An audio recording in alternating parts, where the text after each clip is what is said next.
আজকে আমাদের পাড়ার ঠাকুর বিসর্জন। পুজোর পর আমাদের পাড়াতে এবার দুদিনই ঠাকুর রেখেছিল, মানে পুজোর পরের দিন পর্যন্ত।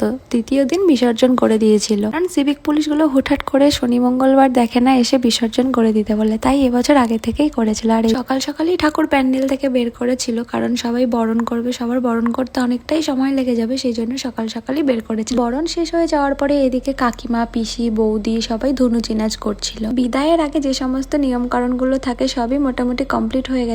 এবার বেরিয়ে পড়বে বিসর্জনের দিকে। সারা বছর আমরা অপেক্ষা করে থাকি কবে পুজো আসবে, আর এদিকে দেখো 2-3 দিনের মধ্যে পুজো শেষ, সব কমপ্লিট হয়ে যায়, তখন কত কষ্ট হয়। আর এদিকে আমরা বেরিয়ে পড়েছি বিসর্জনের দিকে, আর সবাই দেখো কেমন করে নাচ করছে, সব ভাঙাচোরা লেভেলের ড্যান্স করতে ব্যস্ত। সারা বছর আমরা যেমন পুজোর জন্য অপেক্ষা করে বসে থাকি, তেমন কিন্তু আমরা এই বিসর্জনের জন্য অপেক্ষা করেই থাকি, কারণ আমাদের এই বিসর্জনে এত মজা হয় যে যেখানেই থাকুক না কেন সবাই বাড়িতে চলে আসে। মজা যেমন হয় প্লাস দুঃখটাও হয়, আবার এক বছর আমাদের অপেক্ষা করে থাকতে হবে। তো এই ভিডিওটা এই পর্যন্তই, দেখা হবে পরের একটা ভিডিওতে। টাটা।